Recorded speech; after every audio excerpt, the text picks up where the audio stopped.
Igboho played a very significant role in the history of Yorubaland, and it added to its beautiful potentials, out of which we will be exploring some of it today. So, ẹ máa bá wa ká lọ.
Lára àwọn nǹkan tó wà significant ní Ìgbòho, out of the beautiful potentials tí Ìgbòho ní, lára ẹ̀ láti rí odò Sànyà, so ibẹ̀ lára ẹ̀ ti dé.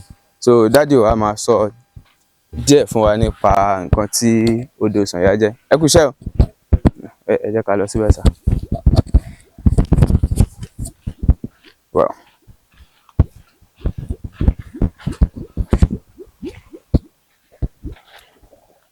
Odò Sànyà. Odò Sànyà rèé o.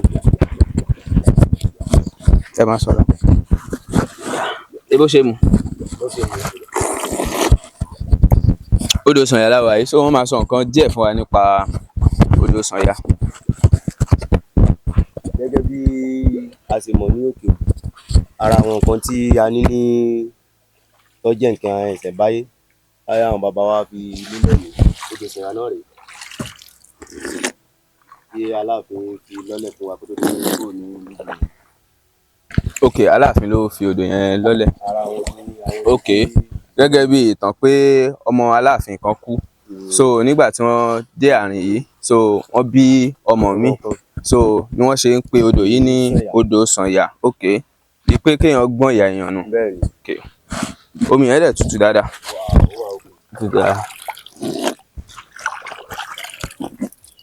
So odò Sànyà is one of the significant places tó yẹ pé téèyàn bá wá sí Ìgbòho èèyàn lè wá. Omi yẹn tutù dáadáa, ẹ máa rí i pé iná làwọn èèyàn wá pọn láti àbà tó wà nítòsí. So ẹ jẹ́ ká tẹ̀síwájú, and we are heading to ibi tí odò Ògùn tó ti bẹ̀rẹ̀ gangan. And trust me, tí o bá ń ṣe January ọdún 2024, odò Ògùn tí mo máa ń ṣe bó bẹ̀rẹ̀, Ìṣẹ́yìn tá máa ń rí èyí tó wà lọ́nà Ìṣẹ́yìn sí Ọ̀yọ́ yẹn ni mo ṣe bó jẹ́ orísun odò Ògùn. Bọ̀ láàárọ̀ yìí à ń lọ síbi tí odò Ògùn tó ti ṣẹ̀ gangan. So Ajọ́nlá àti dádì wa náà ni is the custodian of the odò Ògùn. So let's go. It's going to be very very interesting. Though ọ̀nà oko ni, but trust me, nǹkan tá a máa mú jáde ó máa wù ẹ̀yin náà, and I'm very sure majority of you want to see what you are going to witness there. So ẹ máa bá wa ká lọ.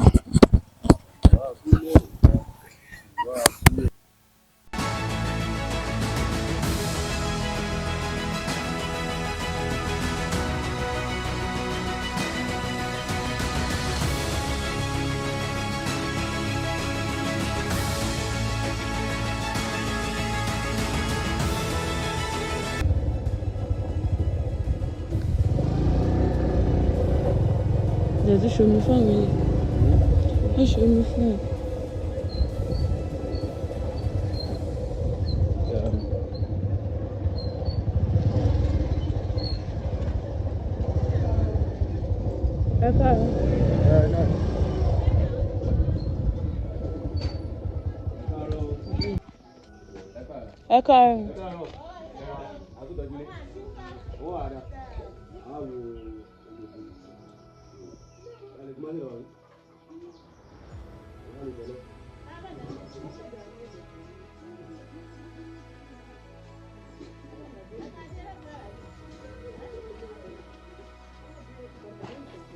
jìn díẹ̀. Ìlọ́fà.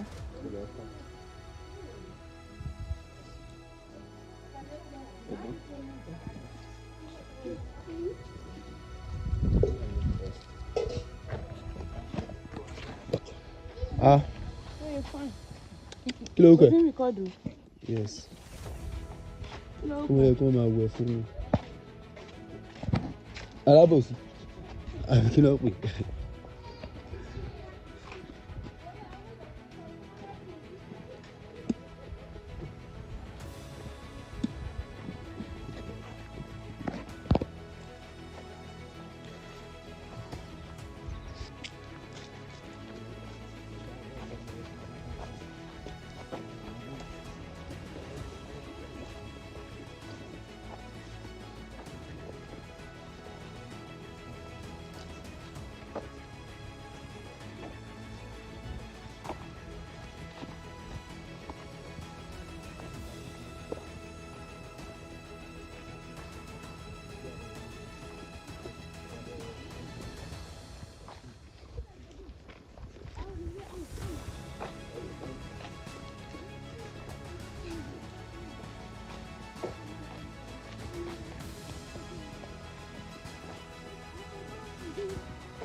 Ẹ pẹ̀lẹ́ sàn.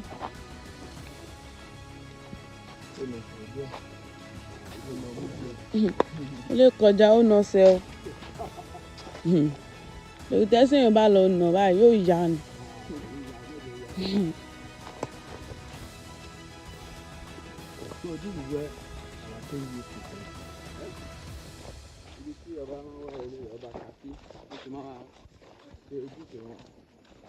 Ṣọ́ọ̀ṣì máa ń wáṣọ.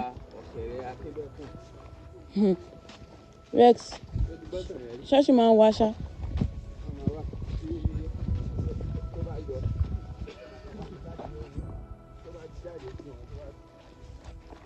Wọ́n fi sí mi lọ́wọ́.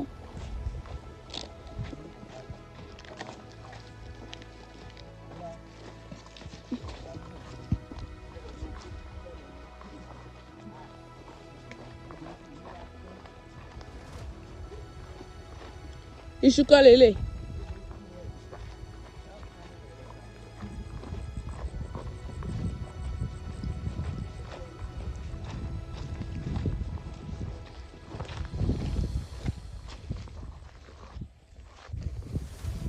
Yé mo kú o.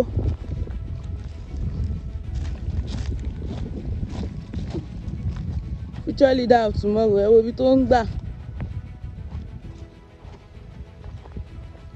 Àwọn ọmọ yìí owó bàtà o. Etí àlà. Àárín iṣu aládé.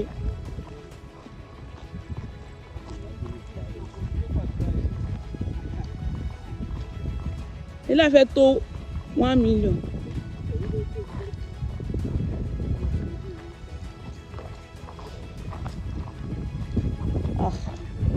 Mo máa gbogbo wa kẹsẹ̀ à.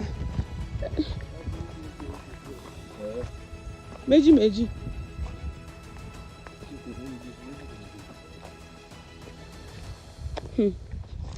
Oko oṣù. Yeah.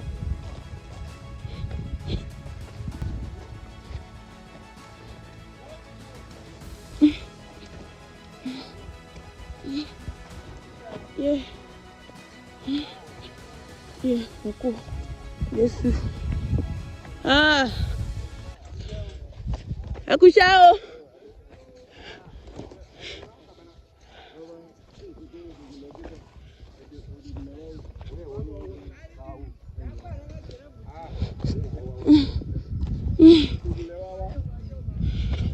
Ẹ káàárọ̀.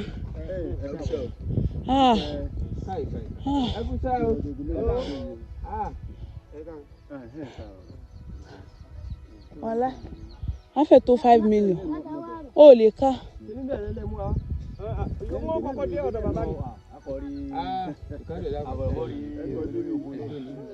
Ẹni tó ní.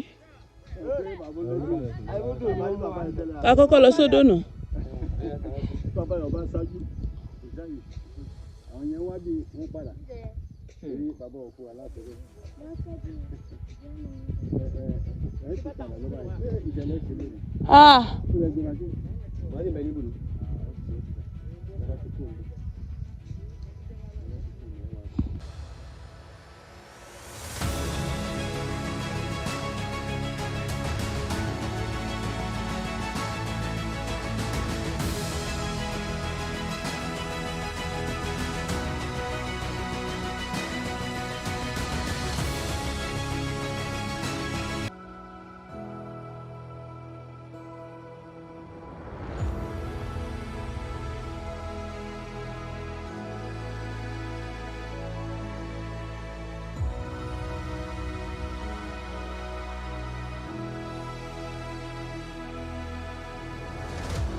àti débi tí odò Ògùn tó ti bẹ̀rẹ̀ gangan tó ti ṣẹ̀, ibi tí ayaba ọ̀kẹ́rẹ́ Akínbẹ́kún tó ti di odò, orísun ẹ̀ gangan la wà yìí o.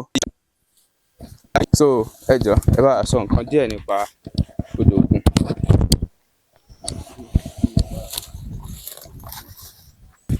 Source: orísun odò Ògùn, Orelope local government. Oh, wow, this is very very interesting. So dájú ẹ jọ̀ọ́ ẹ bá wa sọ díẹ̀ nípa odò Ògùn. Odò Ògùn tí à ń sọ tí ó lalẹ̀ hù ní ìlú Ìgbòho, ayaba ọ̀kẹ́rẹ́ òun lẹni obìnrin tí ó di odò tí à ń wò yìí.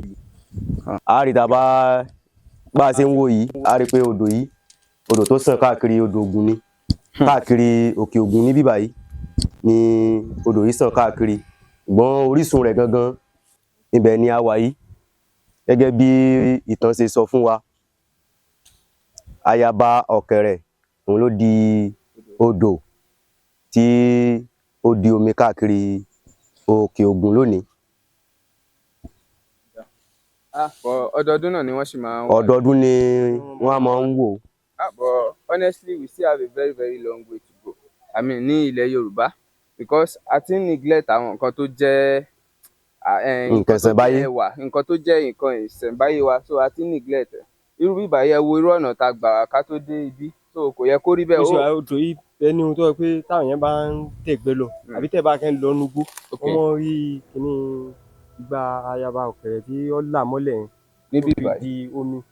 Ẹni tó bá rí tó a pé ọmọ ló ń tọ́ wọn bá bí, tó bá béèrè ọmọ lọ́wọ́ Ọlọ́run ṣe wọ̀, tó bá jẹ́ pé owó náà ló bá béèrè ní òrì, ṣùgbọ́n ẹni tó bá rí igbá ní tẹ bá fi ké sẹ́nì kejì yín bẹ́ẹ̀ ó wà ń jìnà pé tọ̀ igbá yìí mo rí bàbá ìgbà tó ń tọ̀ wọ́n fi dé ní òtìlẹ̀ ní rí mọ́, tó yẹ pé àwọn èèyàn ń rí dì sín. Gbígbé táwọn ọlọ́dẹ bá kọjá tó bá rí ẹ̀wọ̀n rí dì sín, wọ́n lè rí gbá yẹn, wọ́n lè rí gbá yẹn. Tẹ bá rí ẹ lè béèrè nǹkan tẹ fẹ́, ṣùgbọ́n tẹ bá ti pẹ́ ẹnì kejì yín pé wá wò kíní ẹ̀ ní rí mọ́. Èèyàn máa jáwọ́ ẹni kejì pé ẹ̀kan ìgbé ìgbà tí èèyàn wá wá kọ́. Ní ọkọ̀ ẹ̀kẹ́ pàdé ẹ̀ ní rí, tẹ bá ti gbogbo nǹkan tẹ bá béèrè ni ó ṣe fún yín. Ṣùgbọ́n tẹ bá ti pẹ́ ẹnì kejì àbí ó wà ń jìnà pé tọ̀ wá wò kíní o ẹ̀ ní rí mọ́ ni ìsìn táwọn yẹn sì ń rí. Títóbi Ọlọ́run. Ọba tó kàárọ̀. Ó jẹ́ nǹkan tó wà nínú tó ẹ mọ̀ odò yẹn káàkiri gan, Ogun state yẹn ó sàn lọ káàkiri. Bó ṣe rí náà nìyẹn. Ọlọ́run á bá wa kó sí àwọn olórí wa, àwọn adarí wa nínú, because gbogbo nǹkan báyìí ó yẹ kán tọ́jú ẹ̀. Irú surroundings ẹ̀ ò yẹ kó rí báyìí, kò yẹ kí igbó káṣẹ̀ máa gbanú igbó kó tó di pé aliwa. Ẹ̀jálẹ̀. So Ọlọ́run á bá wa ṣe. So odò Ògùn lélẹ́yìí, ibi tí ayaba ọ̀kẹ́rẹ́ Akínbẹ́kún tó ti di odò gẹ́gẹ́ bá ṣe kà nínú ìwé ìtàn. So gẹ́gẹ́ bí àwọn ẹ̀gbọ́n náà dẹ̀ ti sọ, wọ́n ní ẹni tí ò bá bímọ tó bá pàdé igbá yẹn, tó bá yẹ kọ́ mọ àbí nǹkan téèyàn bá ń fẹ́, téèyàn bá ti rí kíní àfọ́kù kòkò yẹn, téèyàn bá sọ àbí téèyàn sọ nǹkan téèyàn fẹ́ sí pé ó sì ń dáhùn. So the first time tí màá dé bíbá ilé lélẹ́yìí o, tẹ́lẹ̀ mo máa ń ṣe bí èyí tó wà lọ́nà Ìṣẹ́yìn wípé òun gangan lójúbọ. Ojúbọ ni. Àti ẹlẹ́rìí báyìí. So this is one of the beauties that we have in Yorubaland.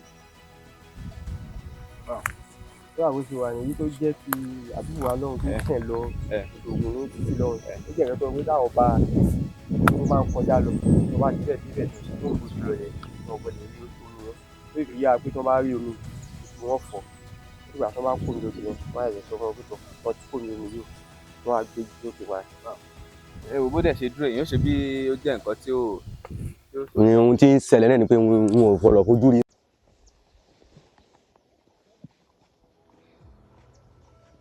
Peace in, peace out. I'll talk you. Yeah, that's it.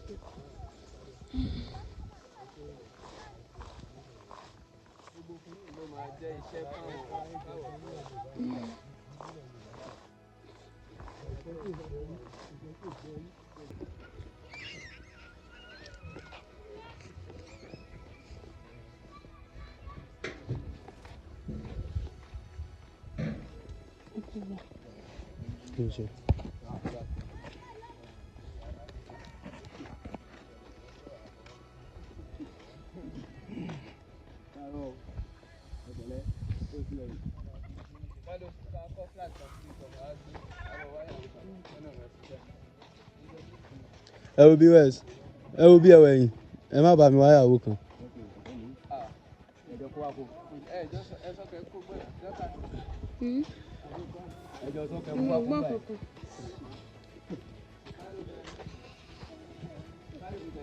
èmi màá kàn jẹ baálẹ̀ bí wọn ò ní gba baálẹ̀.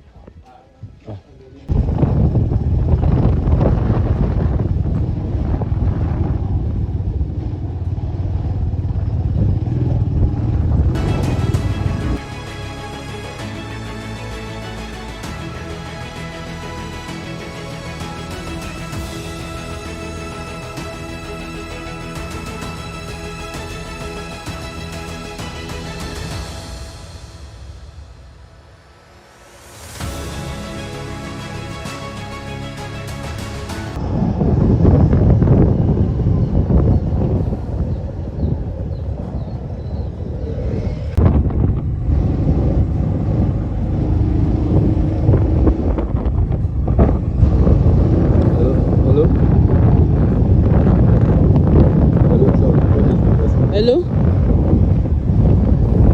I did okay.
Abẹnugboro agẹni òòṣà abiyamọ òòṣà ni abẹnugboro ti wà kílẹ̀ yóò tó wà ní o. Ìtàn kékeré tí mo lè rí sọ ní orí abẹnugboro ìbá igi ṣubú ìbá bàbá mi ìbá àwọn tó tún gbẹ́gi ilẹ̀ yìí o ẹ̀yin ó ṣe é ṣe fún mi ẹ̀ ló ṣe é ṣe sọ níwọ̀nba tí màá sọ ẹ̀yin náà tẹ́ gbọ́ ẹ̀ ní sí gbọ́ o. Abẹnugboro jẹ́ òrìṣà Ìgbòho. Ní àkókò kan ní ayé àwọn bàbá wa tí ń lu yìí dẹ̀lù. Ní àkókò kan Ogun ń jà. Ìgbà tó Ogun ń jà ṣàdédé ni wọ́n rí ẹnìkan ó ní ó yẹ ká lọ ẹ ká lọ ẹ ká lọ kọjú ọkùnrin kọjú obìnrin ọ̀nà ìgboro iná lámọ̀ tọ̀ lọ ta ni ọ́ ó ní gbogbo ìlú ká lọ ìgbà tí gbogbo ìlú débẹ̀ wọn ò rí nǹkan kan ju pé ogun sì ti ń bọ̀ òkúta yẹn kàn sí báyìí ni bí ìlú yìí ṣe pọ̀ tó ó gba gbogbo ìlú yìí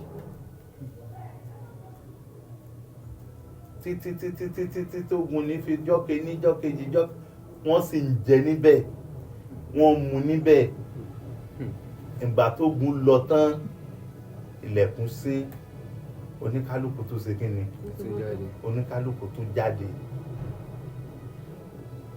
ó wá bá àwọn bàbá wa ṣe àdéhùn pé gbogbo ìgbà tí wọ́n bá ti ní ìdí kan nílẹ̀ yìí ká mọ wá bá òun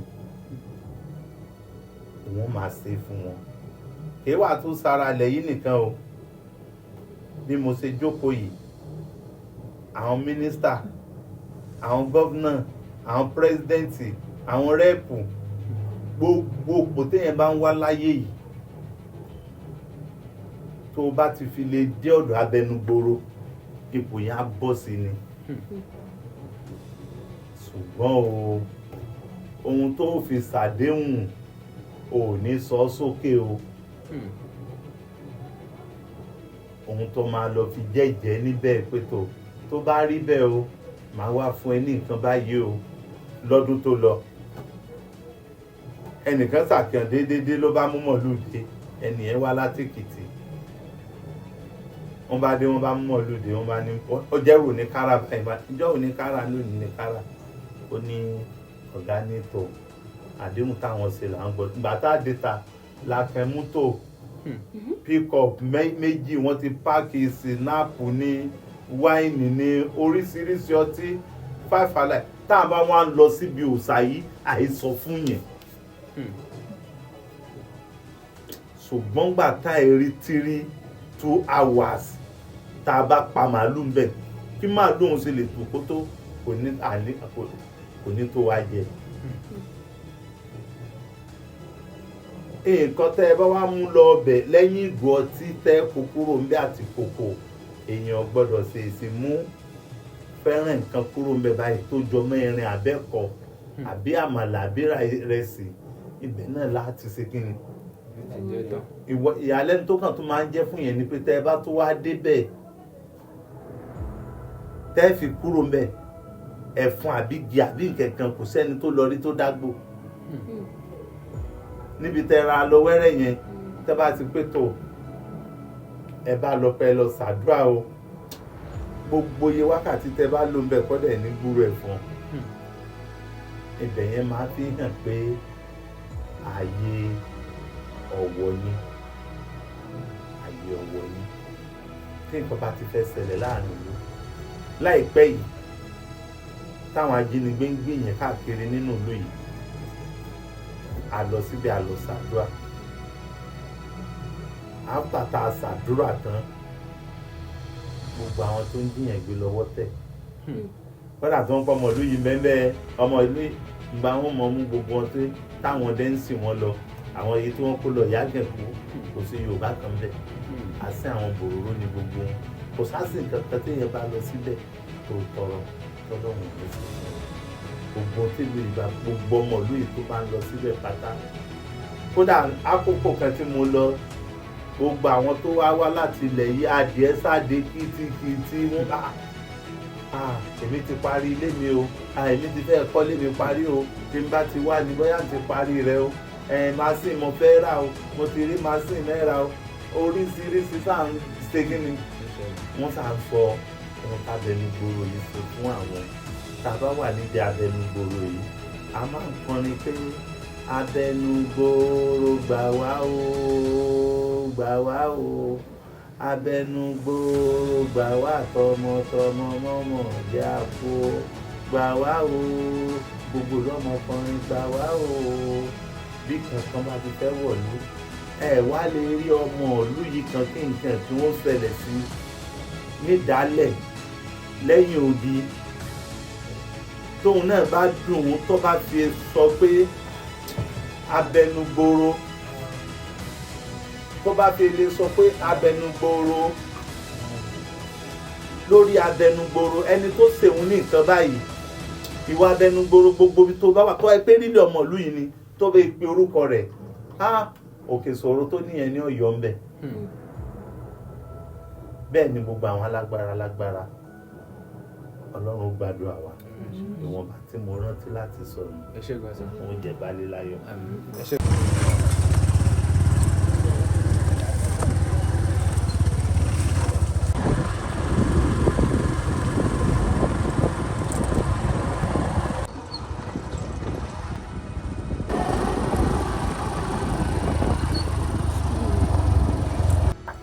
The Royal Forest is one of the beautiful potentials to behold whenever you come to Igboho.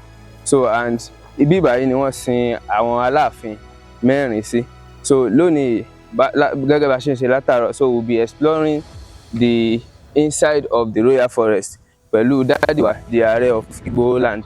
So àwọn ni ààrẹ tó jẹ́ alámòjútó Royal Forest ní ìlú Igboho. So àwọn máa mú wa lọ síbi àwọn burial ground àwọn Alaafin mẹ́rẹ̀ẹ̀rin tó jẹ tó dẹ̀ papòdà ní ìlú Igboho. Ẹ jẹ́ ká lọ dáàdì wa.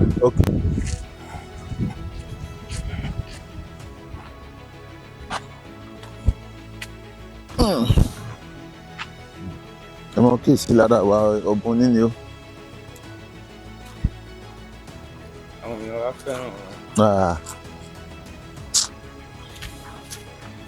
Tí wọ́n bá gbogbo àwùfù kan nísìnyí wọ́n máa bọ̀ wọn ò ní contribute positively o.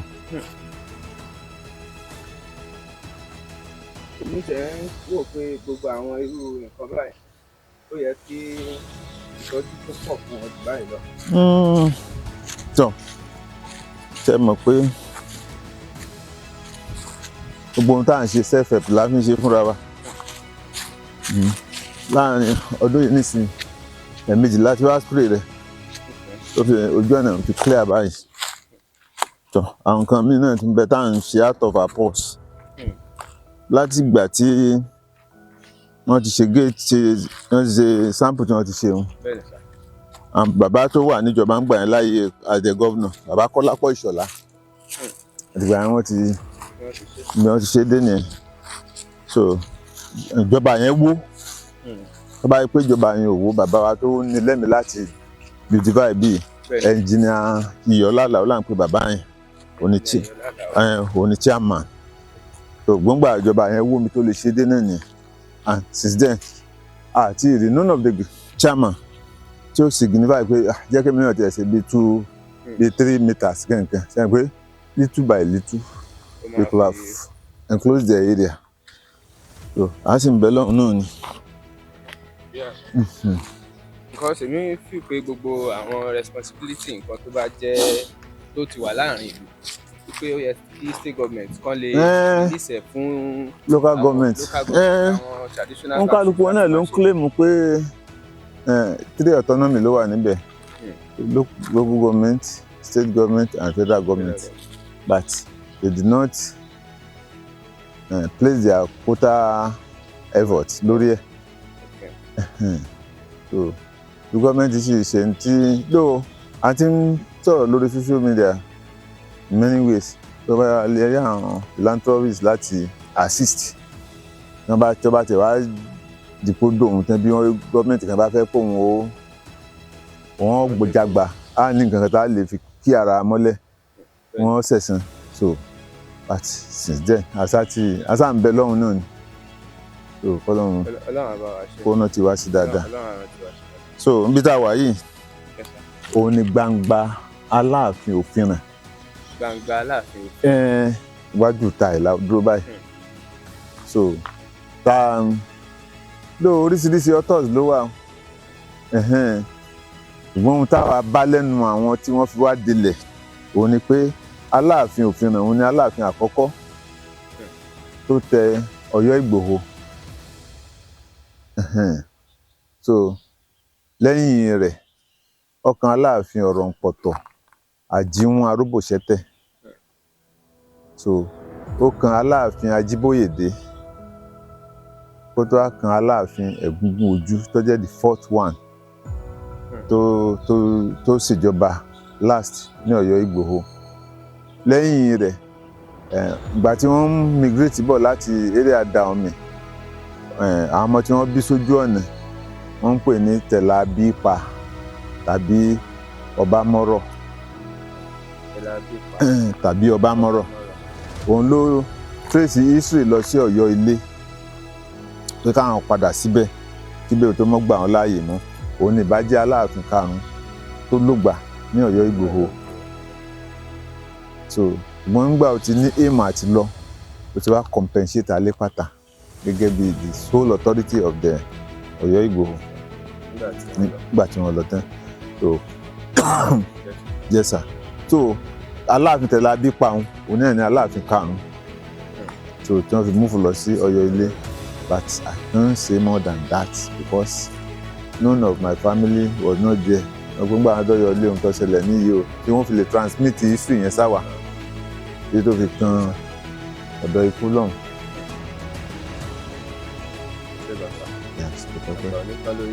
Yes. So,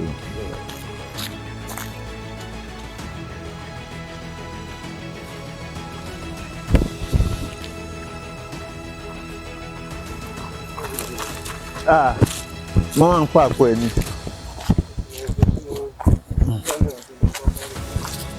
Wọ́n máa ń pa ìpẹ́ ní kódà náà ní ọ̀jẹ̀ tí wọ́n máa ń pọ̀ nígbà mọ́ láti wá sí. Tí ọba ti wà secure. Sá? Tí ọba ti wà secure ọ̀hún ló pa. Kò sí ohun téèyàn pọ̀hùn ṣe tí wọ́n tọ́ba ti wúlò fún àfihàn èrí wọn. Ó sì ń dínkù díẹ̀díẹ̀ náà.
Aláàfin Ọ̀rọ̀ǹpọ̀tọ̀ Àjíwọ̀n Aróbòṣẹ́tẹ̀. So òun náà ni láwà yìí. Ǹjẹ́ ìgbà tá a kúrò ní Aláàfin Òfinràn lọ́hùn. Lẹ́yìn Aláàfin Òfinràn lọ́kàn Aláàfin Ọ̀rọ̀ǹpọ̀tọ̀ Àjíwọ̀n Aróbòṣẹ́tẹ̀. Ẹ tá bá wo orúkọ yẹn èèyàn mọ̀ wò pé bákan bákan. Wọ́n fi yé wa pé nígbà tí ààyè ṣí tí orí ìtẹ́ ṣí sílẹ̀. So wọn kálukú pé gbogbo èèyàn náà ní ọ̀fẹ́ nǹkan tó dáa. So wọn kálukú náà ló ń gbìyànjú pa kí ni èmi náà fẹ́. So òun náà sì ní ẹni tó dàgbà tó jẹ́ pé tó bá jọkùnrin nígbà yẹn kò ní mú controversy wá láti gbé orí àpèrè. So àwọn wọn pa nígbà jẹ́ kóbìnrin ní ọ́ obìnrin sì jọba ńlẹ̀ Yorùbá ẹ̀yin lẹ́wọ̀ kóbìnrin lòun o mo èso obìnrin. So pé wọ́n sá wọ́n ní kó bọ́ sí kọ́lọ́fín táwọn examine rẹ̀ ìgbà wọn wò wọ́n bá nípò ọkùnrin. So ìyẹn ni pé gbogbo ohun tí àwọn Bobrisky ń ṣe nísìnyí àwọn oníjùjú ni wọ́n lè fi ṣe nígbà so wọ́n bá ba nípò ọkùnrin so wọ́n á fi di àjíhún ọ̀rọ̀ ǹpọ̀tọ̀ àjíhún ló fi di àjíhún ọ̀rọ̀ ǹpọ̀tọ̀ àjíhún aróbòṣẹ́tẹ̀. Aróbòṣẹ́tẹ̀. ẹ sá mọ̀ ń pè ní ọ̀tẹ̀. Bẹ́ẹ̀ni. ẹ̀gbẹ́ táwọn kan máa ń kọ̀ sípà against èèyàn tọ́lọ́ bá ti ní kéèyàn ó borí ó borí ọ̀tẹ̀ ni. So tábà wá wò during or his reign ìlú moat fence ó dí ó yí ìlú yìí ká ni. tẹ bá ti ń lọ ẹ̀kan àdúgbò kan ní wọ́n ń pè ní gbópẹ́ ńbẹ̀ so tẹ bá ń lọ Ọ̀gbẹ́tì ìbẹ̀lẹ̀ máa yà tẹ máa lọ sí Kìṣí tẹ́lẹ̀ fẹ́ lọ so ẹ rí ibi tẹ́ ti fẹ́ yà wọn ẹ bá wò ẹ rí structure moat tá à ń wí wọn ó di yẹn bó ṣe enclose ìlú yìí nìyẹn to against the external attack. So and a lot of things was happened during his reign in Oyo-Igboho. ìyẹn gan showcase pé Aláàfin tó strong ni. Bẹ́ẹ̀ni.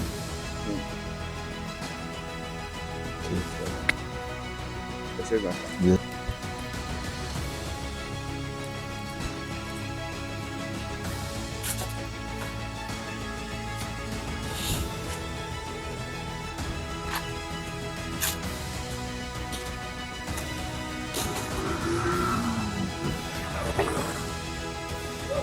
ṣe panel beater yẹn wà ń bẹ àbí?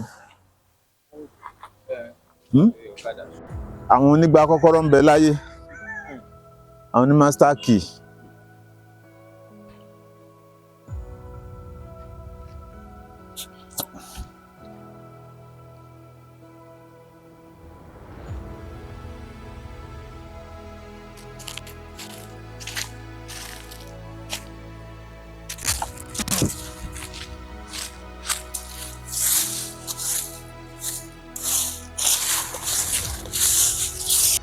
Ibi tá a wà yìí ni ibojì Aláàfin Ajíbóyèdé so bá a ṣe sọ lọ́hùn bẹ́ẹ̀ náà ní bíbá yìí a ti gbọ́ pé ògbólógbòó babaláwo ni Aláàfin Ajíbóyèdé tẹ́ bá wo aṣọ tí ń bẹ ńlẹ̀ ni bẹ́ẹ̀ni tí wọ́n fi ṣòṣùká sàárà wa ni so tẹ́ mọ̀ gbáyé ti wá àwọn èèyàn wà committed sí báyìí ti dáyé ọ̀làjú ẹ̀sìn àfọwọ́rà both Muslim and Christian bàbá lówó dá mẹ́wàá ọ̀ jẹ́ nǹkan church bàbá rí fi sẹ̀bílì láì ṣe bí èèyàn bá ká bí àbùkù rẹ̀ bá dé wọ́n mọ̀ gbà ẹni tí ìdáwó tí ìsanwó mọ́ṣáláṣí tí ìsanwó church so it's a ritualist man ní Aláàfin kẹta Aláàfin Ajíbóyè ní Ọ̀yọ́-Ìgbòho ní báyìí. Aim láti pé káwọn ní ọwà enclose wọn lọ́run tí kádàrá. Ọlọ́run á jẹ́ kí gbogbo ẹ̀ ṣe é ṣe lásìkò fún bíbẹ́ ṣe rò lọ́gbọ̀n bíbẹ́ ṣe rò lọ. So because nígbà yẹn dad tèmi ló ṣe ìta lọ bá tó bí mi. Ìgbà tó wà ní throne wọ́n sì ní lẹ́mìí pé àfẹ́ kí mẹ́rẹ̀ẹ̀rin orí bákan náà wọ́n lọ́wọ́n kádàrá ẹ̀wọ̀n tó bá pẹ́ àdínbìn pé understanding wà ń wà ẹni ètò ìjọba kan base lórí block àbí lórí òkúta ìyá block náà ni ọ̀yà kọ̀ bá kárí wọ́n sọ pé nǹkan tí máa ti ń wú yẹn lẹ́mìí so wọ́n fi ní ń kọ́lé mi bí ilé Adébísì dì kan wọ́n tọ̀ wọ́n ò ní kọ́lé ni so wọn àdúpẹ́ sample tí wọ́n fi lẹ̀ fún wa tó jẹ́ legacy táwa lọ́lọ́run tí wọ́n kádàrá pé nínú àwọn ọmọ rẹ̀ lọ́lọ́run tí kò wà lórí àpèrè lẹ́yìn tó à ń rí fi yẹn gan kọ́lọ́run jẹ́ káwa náà lè ṣe jù bẹ́ẹ̀ lọ. bàtà rẹ̀ pọ̀ mo sì béèrè rẹ̀.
àwọn gíní tí wọ́n ti fẹ́ kó náà ni o lè sáwọn yẹn àbí àti wàá gẹ̀ẹ́tì ń tọ̀hún.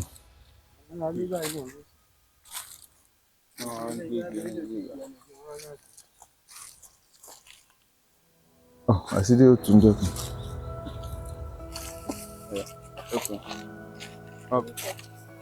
Aláàfin Ẹ̀gúngún ojú òun ni Aláàfin kẹrin tó rèwàlẹ̀ àṣà ní Ọ̀yọ́-Ìgbòho. Lẹ́yìn Aláàfin lẹ́yìn rẹ̀ òun náà lọ́kàn Aláàfin Tẹ̀lábípa tàbí Aláàfin Ọbámọ́rọ̀. Òun ló gbìyànjú láti padà lọ sí Ọ̀yọ́lé kọ́yọ̀lé tó mọ́ gbà wọ́n láàyè àti gbé bẹ́ẹ̀ pẹ̀lú àwọn evil spirits tí wọ́n bá ẹ̀mí àìrí tí wọ́n jọ ń gbé tí ò sí sinmi bó bá ti di lálẹ́ tó ní wọ́n ń gbà Ọlọ́run kádàrá pé àdúrà ó gbà tó wọ́n gbìyànjú wọ́n rí àwọn ohun tó ń ṣẹlẹ̀ yẹn tó fi di pé Aláàfin wọ́n fi ń pè ní Aláàfin Ọbámọ́rọ̀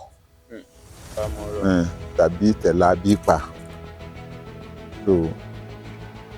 Kíkúrò ní Ọ̀yọ́-Ìgbòho ló ṣe okùnfà oríire fún Alépàtà láti fi lè jẹ́ ọba Ìgbòho torí fún akitiyan ẹ rí i pé oore ń gbà míì tẹ́ ẹ bá síyàn Ọlọ́run ní èèyàn rẹ̀ ní sìnwó náà kò sísìn tó sin Aláàfin gbà tí wọ́n pàdé nínú ìgbẹ́ títí tí wọ́n tó fi di pé Aláàfin lọ bani ọ̀dà náà wọn ò lóhun tó ń ṣe fún wọn ní tó ń fi ṣòro fún wọn ni pé ṣàkóso olú yìí gbà wọn sì di pé wọn ò rí bẹ́ẹ̀ gbé mọ́ èyí táwọn fi padà sí bíi káwọn kú tó ń wá virgin land káwọn lọ sẹ́tù pé ọba ò lè pé méjì láàfin àìmọye èdè ló lè wà ń bẹ̀ so mo ti sọ lẹ́ẹ̀kan pé àlọ́ba mẹ́rin nígbòho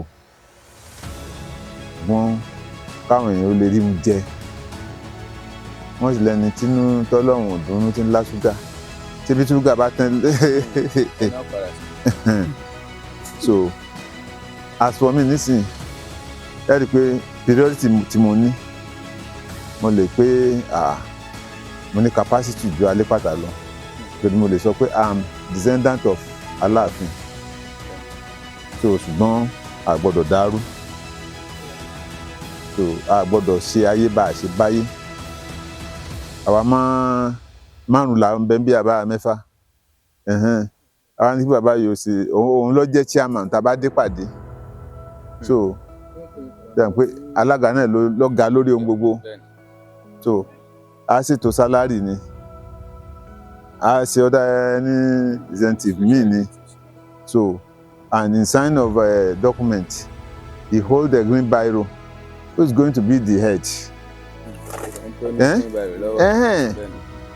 so típàdé bá sì tún kàn láàrin lọ́ba ní traditional meeting nìbàdàn ta ló ń lọ ohun tó yẹ ká ronú sí nìyẹn ta ló ń wọlé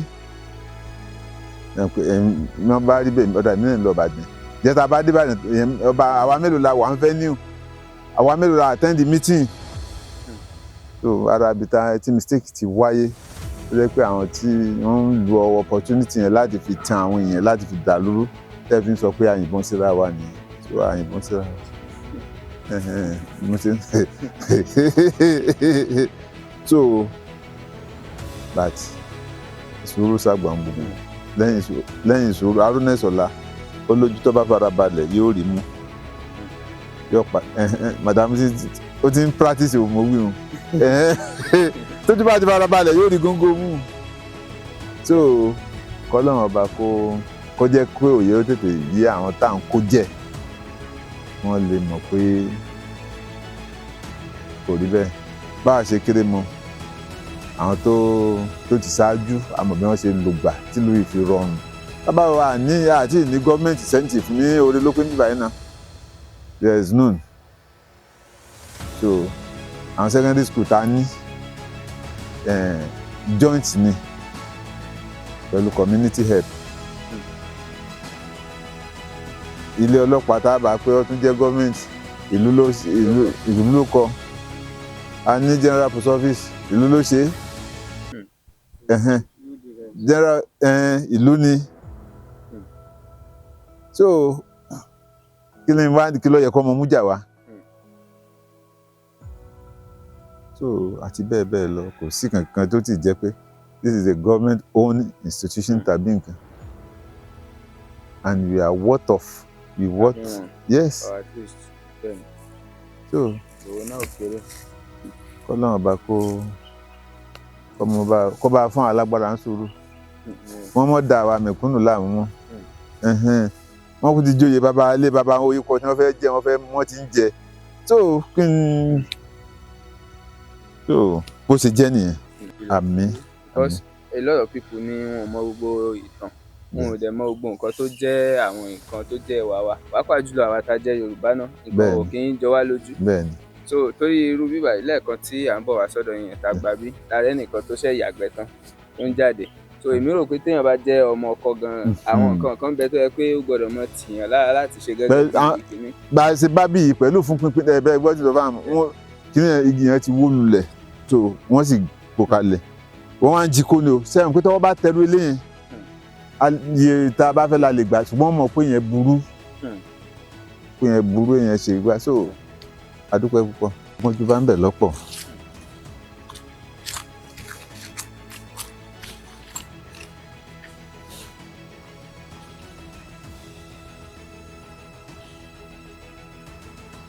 been exploring the different beautiful potentials tó wà ní Ìgbòho gẹ́gẹ́ bí ẹ ṣe mọ̀ pé nǹkan tó jẹ́ ẹwà Yorùbá ni Olùwákìrì wà concern nípa so and we have the opportunity to have been to kí ló ń jẹ́ Abẹnugboro so actually we lost the sound due to some natural reasons tó ṣì ń ṣẹlẹ̀ and that is one of the beauties tó wà ní Ìgbòho so and ibi ìbàdàn la fẹ́ parí ẹ̀ sí ní the royal forest níbi tí wọ́n ti sin Alaafin mẹ́rin sí so this is where we'll be calling it an end for today so thank you for staying with us hope that you are going to continue to join us on this trip thank you so much god bless you gbogbo wa ni Olùwákìrì o.